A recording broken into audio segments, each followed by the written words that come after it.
कहा कि रब को मालिक बनाता हूं, तो मोदी बोल रहे नहीं, बेटी का हिस्सा नहीं मारना। अच्छा, वो जो बच्ची जब आप चीफ मिनिस्टर थे, जिसका गैंग रेप उसके पड़ोसियों ने मिलकर किया था, उस बच्ची का जिसका नाम बिल्किस बानो है, आपकी हुकूमत ने, आपके होम मिनिस्टर ने, इस देश के होम मिनिस्टर ने उस बच्ची की असमत रेजी करने वालों को, उस बच्ची के सामने उसकी 6 महीने की बच्ची को जान से मारने वालों को आपने छोड़ दिया। सुप्रीम कोर्ट ने उस पर रोक लगाई। क्या मोदी और बीजेपी के लोग बिल्किस बानो की आंख में आंख डाल के बात कर सकते हैं? नहीं कर सकते आप। अरे ये हमारी जायदाद है।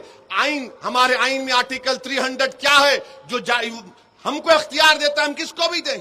हमारे हिंदू भाई जानते हैं, अगर हमारे हिंदू भाइयों के पास सेल्फ एक्वायर्ड प्रॉपर्टी होगी तो वो अपनी किसी भी, अगर 2 औलाद है तो एक को पूरी जायदाद दे सकते हैं, या उनको भी नहीं दे के मोहल्ले में किसी को दे सकते हैं विल पावर के जरिए। तो विल पावर आपके पास, और हम अपनी जायदाद को अल्लाह को मालिक नहीं बना सकते।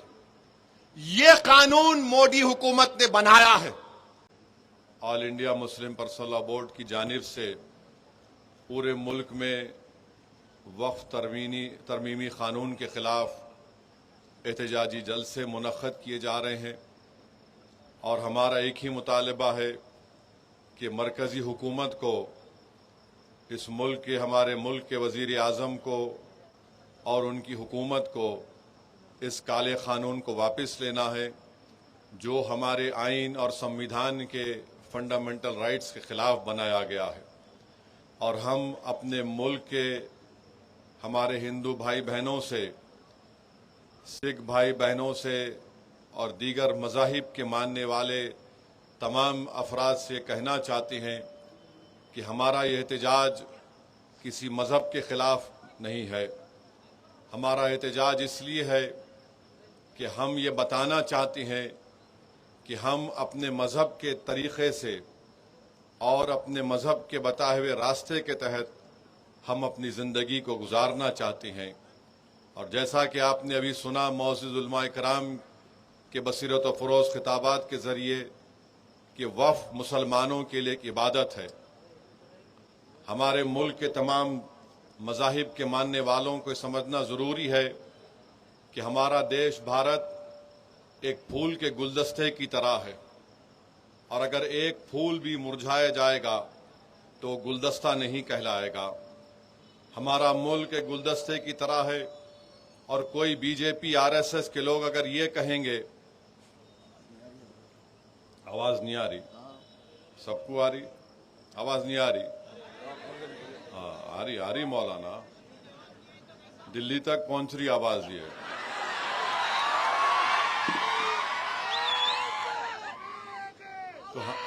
तो सुनो, बीजेपी आरएसएस ये कहना चाहती है कि गुलाब का फूल है, तो आरएसएस और मोदी बोल रहे नहीं, गुलाब की खुशबू नहीं निकालना, तुम चमेली की खुशबू निकालना। चमेली का फूल है तो आरएसएस बोल रही कि नहीं, तुम चमेली नहीं, तुम गुलाब की तरह बन जाओ। ये तो नहीं हो सकता है ना। ये मुल्क एक गुलदस्ता है, यहां पर जितने फूल हैं अगर वो अच्छे रहेंगे तो मुल्क विकसित भारत बनेगा। अगर आप उस गुलदस्ते से एक फूल को निकाल देंगे या उस फूल को सूखने देंगे तो वो गुलदस्ता नहीं रहेगा। भारत एक चमन है और हमेशा रहेगा इंशाअल्लाह ताला। हम तो चाहते हैं कि चमन हमेशा आबाद रहे, क्योंकि इस चमन में हमारे बुजुर्गों ने अपना खून पसीना इस चमन को खुशगवार बनाने के लिए इसमें अपना सब कुछ कुर्बान किया। ये कानून जो बनाया गया है वक्फ तरमीमी कानून, हम हमारे हिंदू भाइयों को, सिख भाइयों को, बौद्ध भाइयों को बताना चाह रहे हैं, आपके धर्म के बोर्डों में आप ही के मजहब का आदमी मेंबर बन सकता है। तेलंगाना के एंडोमेंट बोर्ड में सिर्फ हिंदू धर्म के लोग ही मेंबर बन सकते हैं। सिख गुरुद्वारा प्रबंधक कमेटी में सिर्फ सिख ही लोग मेंबर बन सकते हैं।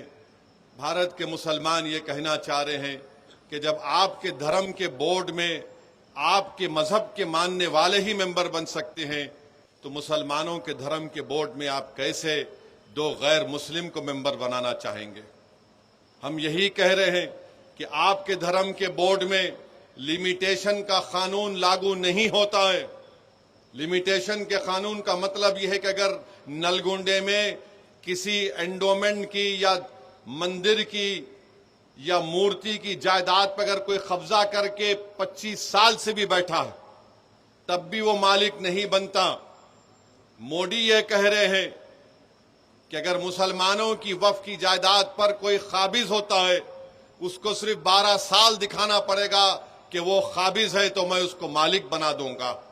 बताइए आप कौन सा इंसाफ है ये? आप बताइए कैसा कानून है ये कि हमारे मुल्क में आदिवासी लोग रहते हैं और आदिवासी लोग मुसलमान भी हो सकते हैं। पार्लियामेंट में कांग्रेस पार्टी से लक्षद्वीप से एक मुस्लिम एमपी है, हमदुल्ला सईद उनका नाम है, मुसलमान है, आदिवासी हैं, ट्राइबल हैं। उनके वालिद 9 मर्तबा के एमपी थे कांग्रेस पार्टी से, राज्यसभा के लोकसभा के डिप्टी स्पीकर भी थे। आपने कानून बना दिया कि शेड्यूल 5 शेड्यूल 6 में कोई वक्फ की प्रॉपर्टी नहीं दी जा सकती है, तो वो जो आदिवासी मुसलमान है क्या वो अपनी जायदाद को वक्फ नहीं कर सकेगा? क्या ये हमारे भारत की आईन के आर्टिकल 14 के खिलाफ नहीं है, आर्टिकल 15 के खिलाफ नहीं है, आर्टिकल 26 के खिलाफ नहीं है, आर्टिकल 29 के खिलाफ नहीं है? इस तरह का कानून बना दिया गया। उत्तर प्रदेश में, हरियाणा में, पंजाब में वक्फ इवैक्यू प्रॉपर्टीज है।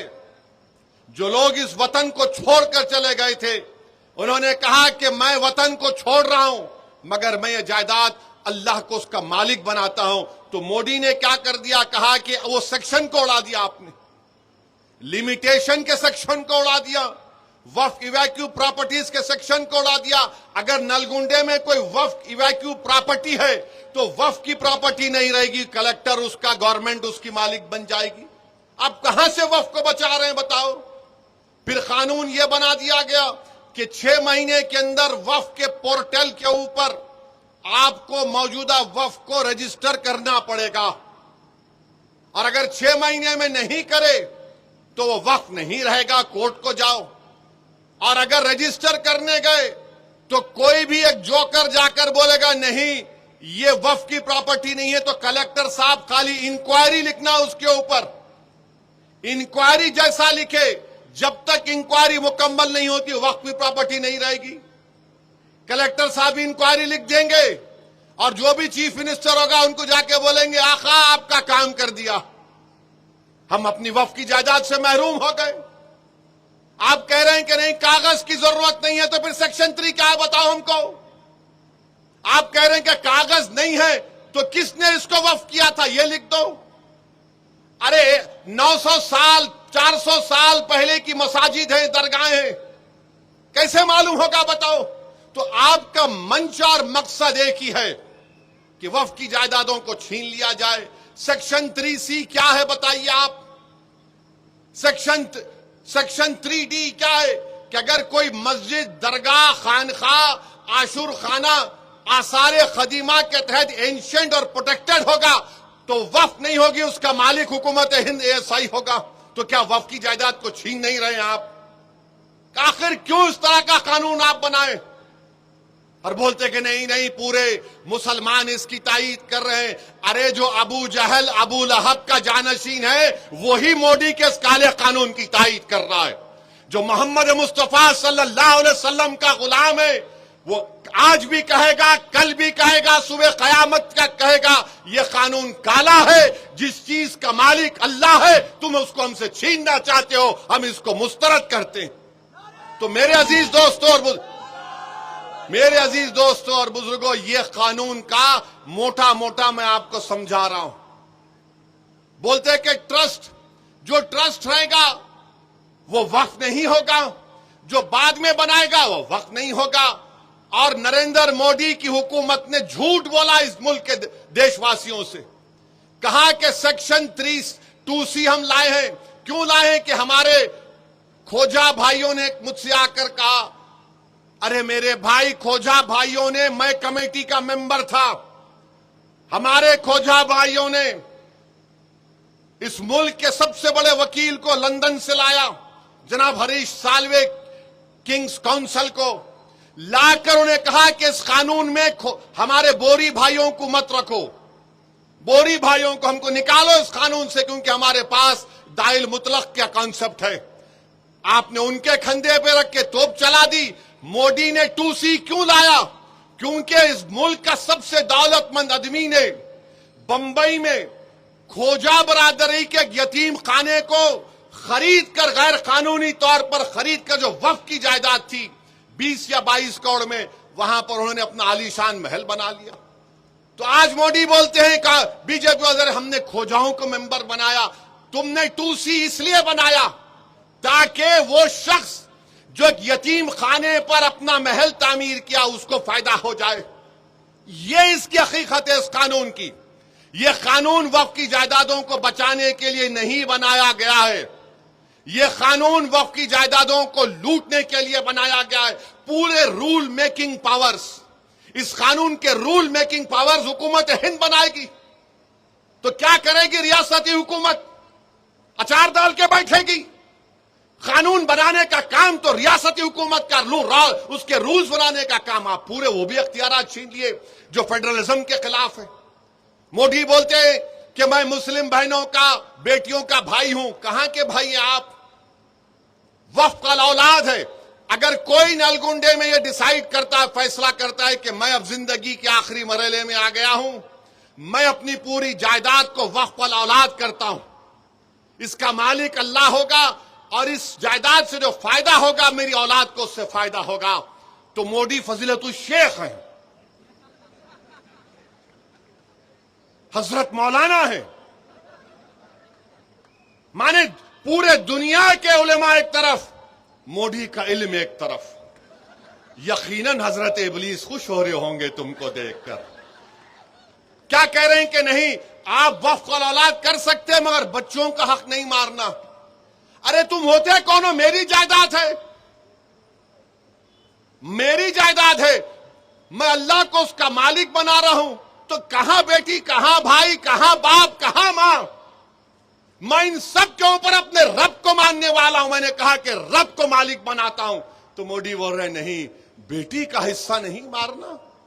अच्छा, वो जो बच्ची जब आप चीफ मिनिस्टर थे, जिसका गैंग रेप उसके पड़ोसियों ने मिलकर किया था, उस बच्ची का जिसका नाम बिल्किस बानो है, आपकी हुकूमत ने, आपके होम मिनिस्टर ने, देश के होम मिनिस्टर ने उस बच्ची की असमत रेजी करने वालों को, उस बच्ची के सामने उसकी 6 महीने की बच्ची को जान से मारने वालों को आपने छोड़ दिया।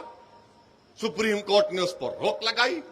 क्या मोदी और बीजेपी के लोग बिल्किस बानो की आंख में आंख डाल के बात कर सकते हैं?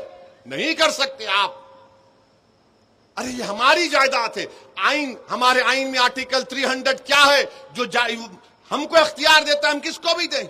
हमारे हिंदू भाई जानते हैं, अगर हमारे हिंदू भाइयों के पास सेल्फ एक्वायर्ड प्रॉपर्टी होगी तो वो अपनी किसी भी, अगर 2 औलाद है तो एक को पूरी जायदाद दे सकते हैं, या उनको भी नहीं दे के मोहल्ले में किसी को दे सकते हैं विल पावर के जरिए। तो विल पावर आपके पास, और हम अपनी जायदाद को अल्लाह को मालिक नहीं बना सकते। यह कानून मोदी हुकूमत ने बनाया है तो वक्फ को बर्बाद करने के लिए बनाया है। तो आपको और हमको इत्तेहाद को अपने मजबूत रखना है, मुत्तहिद रहना है। All India Muslim personal board जो भी प्रोग्राम देगा हम उस पर अमल करें और इंशाअल्लाह ताला हमारा एहतजाज जारी रहेगा। कानून को वापस लेना पड़ेगा। हम एहतजाज को खत्म नहीं करने वाले हैं इंशाअल्लाह ताला। हम अपने वजूद को मिटने नहीं देंगे। बताइए आप, क्या बाकी रहेगा अगर मस्जिदें चली जाएगी, दरगाहें चली जाएंगी, खानकाहें वीरान हो जाएंगे तो क्या बचेगा?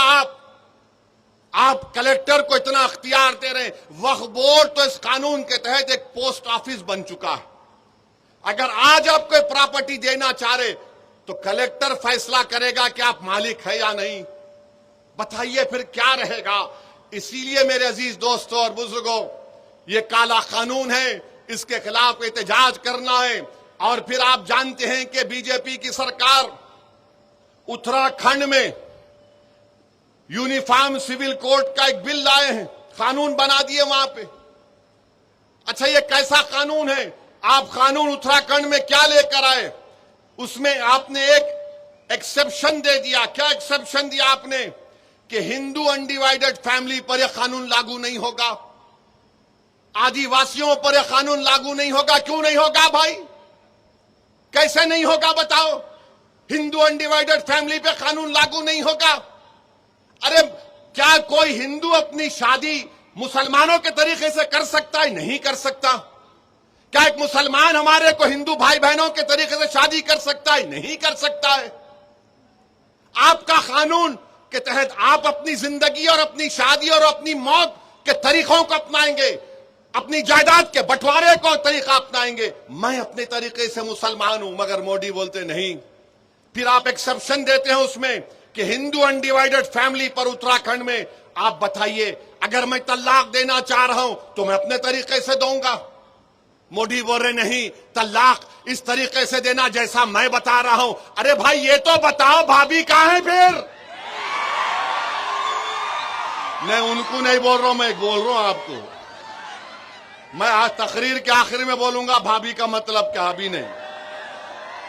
मौलाना बैठे हुए हैं। उत्तराखंड का यूसीसी दफा 25 की खिलाफ वर्जी करता है। क्या हमारी शादी हमारे मजहब से अलग है क्या? बताओ आप। अच्छा, कोई मजहब के मुताबिक नहीं करना चाह रहा, जाओ, स्पेशल मैरिज एक्ट है, स्पेशल मैरिज एक्ट है।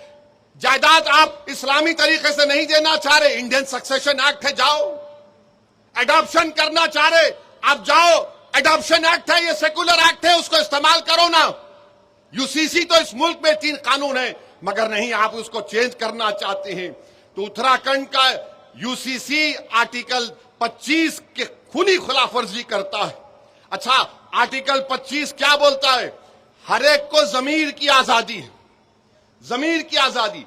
कोई बोलेगा कि नहीं, मैं शादी नहीं करके, हम बालिग हैं, हम औरत और मर्द हैं, हमारा जमीर हमको कहता है हम शादी नहीं करेंगे, कानून इजाजत देता है। मेरा जमीर यह बोलता है कि तुम किसी गैर महरम को हाथ भी नहीं लगा सकते जब तक तुम निकाह नहीं करते। ये हमारा जमीर है। तब जमीर का एक हो सकता है किसी का? बताइए आप। नहीं हो सकता है। तो ये उन्होंने ये कर दिया। आर्टिकल 14 का वायलेशन है कि सिर्फ अनडिवाइडेड हिंदू फैमिली पर और आदिवासियों पर लागू नहीं होगा। तो मेरे अजीज दोस्तों और बुजुर्गों, इसी उत्तराखंड में 170 मदरसों को सील कर दिया गया। क्यों सील किया गया? कि उनके पास रजिस्ट्रेशन नहीं है। और आपको जानकर तकलीफ होगी कि मदरसों को एस्टैब्लिश करना आइन के दफा 30 के तहत right to establish and administer की बात करता है।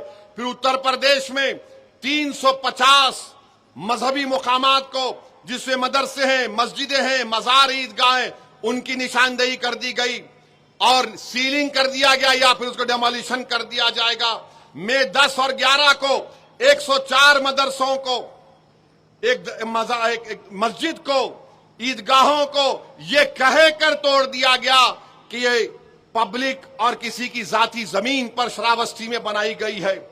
तो मेरे अजीज दोस्तों और बुजुर्गों, ये हालात हैं। और फिर गुजरात में बीजेपी 1998 से पावर में है, 25 साल से पावर में। अहमदाबाद में, दानी लिमडा में, चंदोला, एक वहां पर एक तालाब है, 30-40 साल से गरीब लोग रहते हैं, मुसलमान और हिंदू मिलकर। आपको जानकर तकलीफ होगी कि 4000 से लेकर 8000 झोपड़ियों और घरों को तोड़ दिया गया। 4000 से 8000 झोपड़ी और घरों को तोड़ दिया गया। और क्या कहा गया कि यहां पर से बांग्लादेशी निकले हैं। अरे भाई, 25 साल से आप हुकूमत कर रहे हैं। आपने 1900-2000 लोगों को वहां से पुलिस ने उठाया, 90% लोगों को आपने छोड़ दिया कि भारत के नागरिक है। मगर आपने 4000, मीडिया के रिपोर्ट से 4000 से लेकर 8000 के दरमियान झोपड़ी और घरों को तोड़ दिया। बताइए कहां जाएंगे ये गरीब? इस देश में गरीबों का क्या होगा? क्या गरीब अगर मुसलमान है, हिंदू है, दलित है, बैकवर्ड क्लास है, आज वो दलित रोड पर है? बांग्लादेशी क्या करना है? अच्छा, अगर बांग्लादेशी है तो फॉरेनर्स ट्राइब्यूनल क्यों है? 25 साल से आप हुकूमत में है। मैं पढ़ पढ़ कर तकलीफ होती है कि उन पर क्या गुजर रही होगी। बहरहाल मेरे अजीज दोस्तों और बुजुर्गों, क्योंकि हमको सदर all India Muslim personal law board को भी सुनना है, मैं आखिर में सिर्फ आपसे यह भी कहूंगा कि आप मुत्तहिद रहिए, यकीनन अपने अपने मसलक पर रहिए, मगर याद रखिए निफाक, और अगर निफाक कोई पैदा करना चाहता है तो उनसे होशियार रहिए। मुझे मालूम हुआ कि नलगुंडे में बाज लोग ये उम्मीद कर रहे थे कि बारिश होगी तो जलसा नहीं होगा। प्यारे, बारिश नहीं हुई है। अब जो आवाम देख ली, अब तुम पे जब बारिश होंगी आवाम की, तो जरा तैयार रहना वो बारिश के लिए भी। मेरे अजीज दोस्तों और बुजुर्गों, अपनी मस्जिदों की हिफाजत करिए, मस्जिदों को आबाद रखो, अपने खानखाहों को आबाद रखो, अपने दरगाहों को बचाओ, इबादत गाहों को बचाइए। और याद रखिए कि गज्जा में पिछले 2.5-3 महीने से कोई खाना गज्जा के फलस्तीनियों के पास नहीं है। 4,80,000 लोग भूखे हैं, जिसमें 70,000 बच्चे हैं और 17,000 हमारी बेटियां हैं। कोई खाना नहीं है उनके पास। वाह रे तहजीबी दुनिया, वाह ये मगरिबी दुनिया जो सारी दुनिया को दर्स देती है ह्यूमन राइट्स का। अरे तुमने उन गज्जा के फलस्तीनियों पर जो जुल्म का पहाड़ ढाया है, कभी तारीख तुमको माफ नहीं करेगी। और हमको यकीन है, हमारा ईमान, हमारा विजदान पुकार पुकार कर कह रहा है, अल्लाह रज़्ज़ाक़ है, अल्लाह जब्बार है, अल्लाह सत्तार है, अल्लाह गफ्फार है, अल्लाह लतीफ है। इंशाअल्लाह ताला अल्लाह इन्हीं को गालिब करेगा। इंशाअल्लाह ताला अल्लाह इन्हीं को गालिब करेगा। जो लोग आज मासूम बच्चे रो रो कर मर रहे हैं, जो हमारी बेटियां रातों में रो रो कर तड़प रही हैं खाने के लिए, अल्लाह से हमारी दुआ है कि परवरदिगार आप उन पर आसमानों से रहम फरमा दीजिए। मेरे अजीज दोस्तों और बुजुर्गों, और आखिर में मैंने कहा था कि भाभी के बारे में बोलूंगा। हजरत माफी चाहता हूं, जरा बाजू जा रहा हूं। अभी हमारे भोपाल के हमारे एमएलए साहब, मेरे छोटे भाई ने खत लिखे और खत में कहा कि ओवैसी साहब, आप हुकूमत के डेलीगेशन में जा रहे हैं हमारे मध्य प्रदेश में, वहां के एक वजीर ने हमारे भारतीय फौज की एक बेबाक हमारी बेटी के ताल्लुक से कोई अनाप शनाप बक दिया। आप जरा पूछ लीजिए गवर्नमेंट से, क्योंकि अगर आप इन ममालिक में जाएंगे तो आपसे सवाल होगा। पहले तो मैं कहना चाह रहा हूं कि दुनिया में कोई ऐसा माइका लाल पैदा नहीं हुआ है जिसके सवाल का जवाब अल्लाह उसके रसूल के सदके में ओवैसी ना दे, तो मैं जवाब दे सकता हूं। दूसरा, ये आपके पार्टी के भी लोग जा रहे ना, हमसे ही पूछ रहे, और कोई बोल रहे नहीं आपके साथ वो बीजेपी का एमपी है, आप उसके साथ क्यों जा रहे? तो क्या पार्लियामेंट में हम नहीं बैठना उनके साथ? आप वोट डाले तो मेरे भाई मेरा हाल ऐसा हो गया कि गरीब की जोरू सबकी भाभी बनी हुई है। अब बोलते ना गरीब की जोरू सबकी भाभी, ऐसा लगता है इनको। बोलो, अरे क्या मैं हूं, दिख गया तुम्हारे को? पूरे है ना इसमें, मगर अल्हम्दुलिल्लाह उनको इसलिए बोलते कि उनको मालूम कि हाँ ये बेबाक तरीके से बोलता है, दिल से मानते हैं मगर जबान से इकरार नहीं करते, अलग बात है। दिल से मानते हैं कि हाँ ये बेबाक तरीके से बोल रहा है। बहरहाल हम हुकूमत से मुतालबा करते कि आपको इस काले कानून को वापस लेना है और 25 तारीख के दिन आपको क्या है, इंसानी जंजीर, ह्यूमन चेन ऐसा पकड़ के ठहरना, कट ऐसा टाइट पकड़ के पूरे ठहर जाना।